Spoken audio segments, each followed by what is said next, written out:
വലിയ തിരുനാമത്തിന് മഹത്വം ഉണ്ടാകട്ടെ.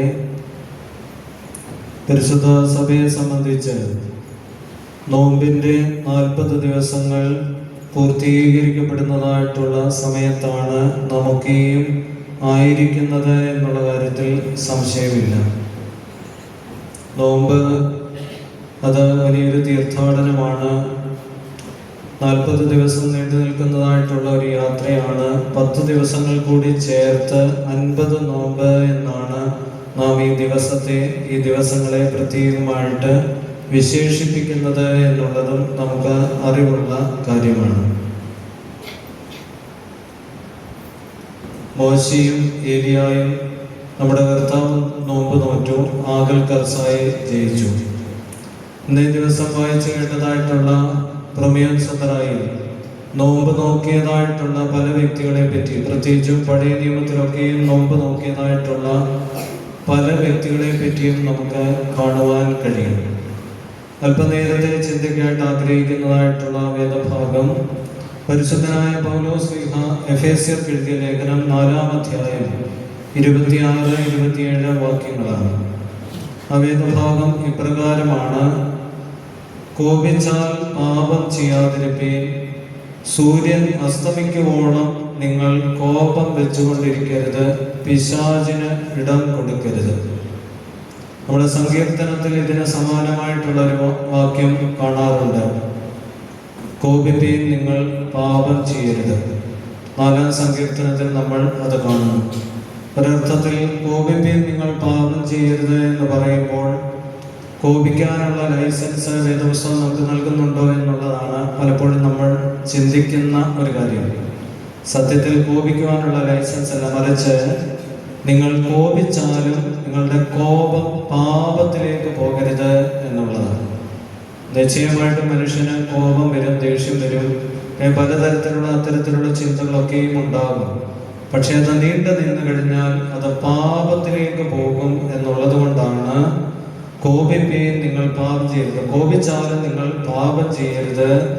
കോപിച്ചാൽ പാപം ചെയ്യാതിരിക്കാൻ തക്കവണ്ണം സങ്കീർത്തനക്കാരനും അതുപോലെ തന്നെ പൗലോസും എഫേസ്യ ലേഖനത്തിൽ കൂടി നമ്മോട് ആഹ്വാനം ചെയ്യുന്നത്. നിങ്ങളുടെ കോപം സൂര്യൻ അസ്തമിക്കുവോളം വെച്ചുകൊണ്ടിരിക്കരുത്, പിശാചിന് ഇടം കൊടുക്കരുത്.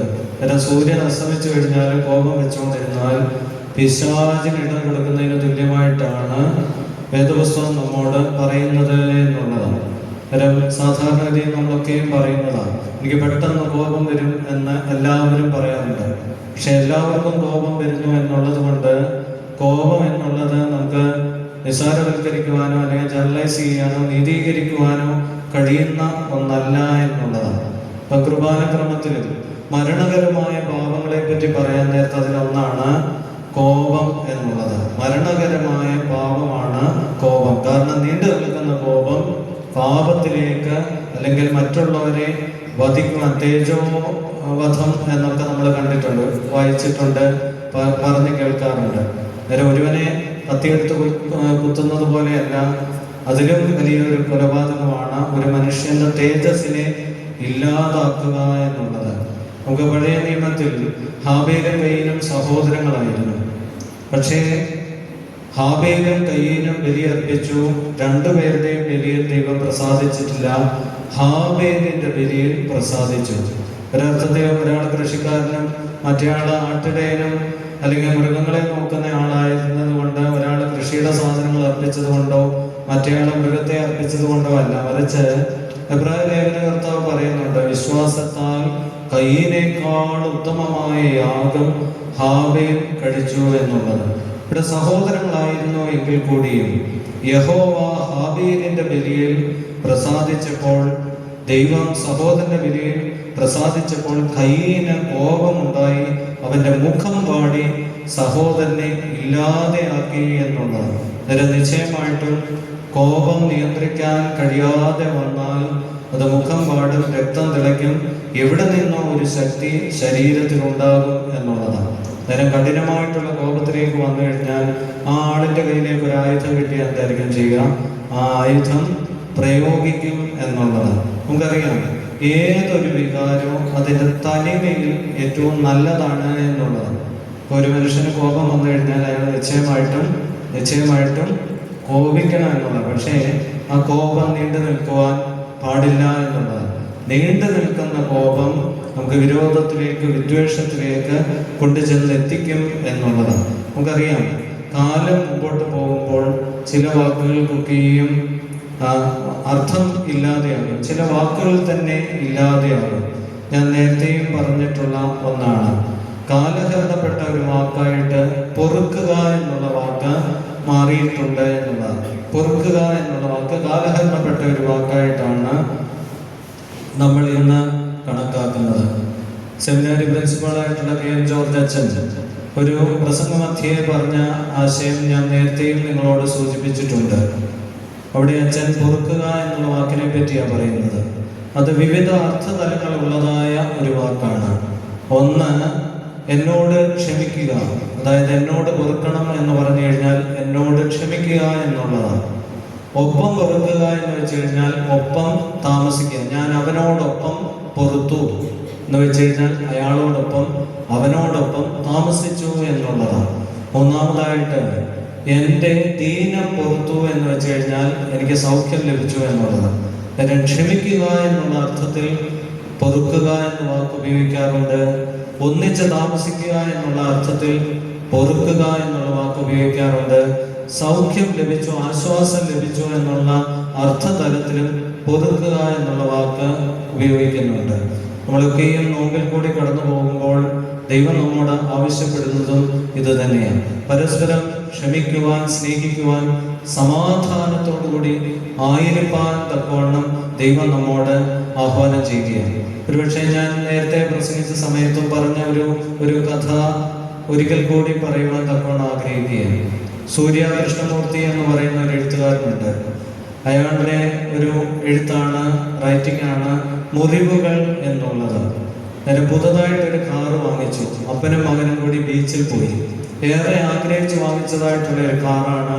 ആ കാറ് ഓടിച്ചുകൊണ്ട് ചെറിയ കുട്ടിയും ഈ അപ്പനും കൂടി ബീച്ചിലേക്ക് പോയി. ആദ്യമായിട്ട് ഇഷ്ടപ്പെട്ട വാഹനത്തിൽ ഏറ്റവും ഇഷ്ടപ്പെട്ട ഒരു ഇടത്ത് പോവുകയാണ്. ഇങ്ങനെ അവര് ബീച്ചിലൊക്കെ നിൽക്കുന്ന സമയത്ത് ഇടയ്ക്ക് ഈ കുട്ടി കാറിന്റെ അരികിലേക്ക് ഓടുന്നതായിട്ട് കണ്ടു. ഈ അപ്പൻ ഈ കാറിന്റെ അടുത്ത്, ഈ കുട്ടിയുടെ അടുത്ത് വരുന്ന സമയത്ത് കാണുന്നതായിട്ടുള്ള കാഴ്ച, ഈ കുട്ടി ഒരു കല്ലെടുത്ത് ഇങ്ങനെ കാറിൽ ഇങ്ങനെ വരച്ചുകൊണ്ടിരിക്കുന്നതായ കാഴ്ചയാണ്. ഒരു കല്ലെടുത്ത് ഈ കാറിൽ ഇങ്ങനെ വരച്ചുകൊണ്ടിരിക്കുകയാണ്. ഇത് ആദ്യമായിട്ട് വാങ്ങിച്ച കാറാണ്. ഏറെ ആഗ്രഹിച്ച് ഇഷ്ടപ്പെട്ട് വാങ്ങിച്ച ഒരു കാറിൽ ഇഷ്ടപ്പെട്ട ഒരു സ്ഥലത്തേക്ക് ഈ മകനോടൊപ്പം പോയപ്പോൾ ഈ കൊച്ചുമകൻ ഇങ്ങനെ ചെയ്യുന്നത് കണ്ടപ്പോൾ അയാൾക്ക് വലിയ ദേഷ്യവും സങ്കടവും ഒക്കെ തോന്നി. അയാള് അവിടെ കിടന്നതായിട്ടുള്ള ഒരു കമ്പെടുത്ത് ഇവനെ ശക്തമായിട്ട് അടിക്കുകയാണ്. അടിച്ചടിച്ച് അയാളുടെ അരിശം തീരുന്നത് വരെ ഈ കുട്ടിയെ അടിച്ചു എന്നുള്ളതാണ്. ഏറ്റവും അവസാനം അരിശം തീർന്ന സമയത്താണ് ശ്രദ്ധിച്ചത്, ഈ കുട്ടിയുടെ ശരീരമാകെ ഇങ്ങനെ വിറച്ചുകൊണ്ടിരിക്കുകയാണ്. രക്തമൊക്കെ പോയിക്കൊണ്ടിരിക്കുന്നു, ശരീരമൊക്കെ ഇങ്ങനെ വിറച്ചുകൊണ്ടിരിക്കുന്നു. അയാൾക്ക് മനസ്സിലായി ഈ അടിയും മർദ്ദനമൊക്കെ വല്ലാത്ത രീതിയിലേക്ക് പോയി, അല്ലെങ്കിൽ ഈ കുട്ടിക്ക് താങ്ങാവുന്നതിനപ്പുറത്തേക്ക് പോയി എന്ന് മനസ്സിലായി. ഈ മനുഷ്യൻ ഈ കാറിൽ ഈ കുട്ടിയെ കോരിയെടുത്ത് ഇട്ടിട്ട് ഹോസ്പിറ്റലിലേക്ക് പോവുകയാണ്. ഹോസ്പിറ്റലിൽ ഡോക്ടർമാരൊക്കെ പരിശോധിച്ചിട്ട് പറഞ്ഞതായിട്ടുള്ള കാര്യം, ഇനി ഈ കുട്ടിക്ക് കൈക്ക് ചലനശേഷി ഉണ്ടാകില്ല എന്നുള്ളതാണ്. ഈ കുട്ടിയുടെ കൈയുടെ ചലനശേഷി പൂർണ്ണമായിട്ടും നഷ്ടപ്പെട്ടു എന്നുള്ളതാണ്. ഈ മനുഷ്യന് വലിയ വിഷമവും സങ്കടവും ഒക്കെ തോന്നി. ഒരു നിമിഷത്തെ കോപം കൊണ്ട് ഈ കുട്ടിയെ ഇത്തരത്തിൽ മർദ്ദിച്ചു എങ്കിൽ കൂടിയും ഈ മർദ്ദനം ഇത്രയും ക്രൂരമാകുമെന്ന് ഈ മനുഷ്യൻ ഒരിക്കലും ചിന്തിച്ചില്ല. ഒരുപക്ഷെ ആ ദേഷ്യം ഒന്ന് ശമിച്ചിരുന്നു എങ്കിൽ, അടക്കുവാൻ കഴിഞ്ഞിരുന്നു എങ്കിൽ ഈ കുട്ടിക്ക് ഇങ്ങനെ സംഭവിക്കുകയില്ലായിരുന്നു എന്നും ചിന്തിച്ചു. അയാൾ വളരെ ഭാരപ്പെട്ട് വിഷമത്തോടുകൂടി ഈ കാറിന്റെ അരികിലേക്ക് വന്നപ്പോൾ ഈ കാറിൽ ഈ കുട്ടി വരച്ചതായ കാര്യം ഇയാള് ശ്രദ്ധിക്കുകയാണ്. ആ കുട്ടി ആ കാറിൽ എഴുതിയിരുന്നത്, കല്ലുകൊണ്ട് വരച്ചിരുന്നത് ഇപ്രകാരമാണ്: I love you my papa, I love my പപ്പ എന്നാണ് എഴുതിയിരിക്കുന്നത്. എൻ്റെ പപ്പ, ഞാൻ പപ്പയെ ഏറെ സ്നേഹിക്കുന്നു എന്നാണ് എഴുതിയിരുന്നത്. ഈ മനുഷ്യൻ തകർന്ന് തരിപ്പണമായി പോയി. കാരണം ഈ മകൻ കാറ് ലഭിച്ച സന്തോഷത്തിൽ അപ്പനോടുള്ള സ്നേഹം പ്രകടിപ്പിക്കുവാൻ തക്കവണ്ണം അതിൻ്റെ അറിവില്ലായ്മ കൊണ്ട് കല്ലുകൊണ്ട് ഇത്തരത്തിൽ കാറിൽ എഴുതി വെച്ചു എന്നുള്ളത്. ഞാൻ ഈ കഥ പറഞ്ഞത് പലപ്പോഴും നമ്മെ സ്നേഹിക്കുന്ന മനുഷ്യരെ മുറിപ്പെടുത്തുവാൻ ഒരു നിമിഷം മതി എന്നുള്ളതാണ്. പക്ഷേ ഈ മുറിവുണങ്ങുവാൻ ഒരുപക്ഷെ ആ മനുഷ്യൻ്റെ ആയുഷ്കാലമൊക്കെയും ആവശ്യമായി വന്നേക്കാം എന്നുള്ളതാണ്. കാലം എത്ര മുമ്പോട്ട് പോയാലും ഉണങ്ങാത്ത മുറിവുകൾ ഒരാളുടെ മനസ്സിൽ കൊടുക്കുവാൻ തക്കവണ്ണം കോപസമയത്തെ നമ്മുടെ വാക്കുകൾക്ക് കഴിയും എന്നുള്ളതാണ്.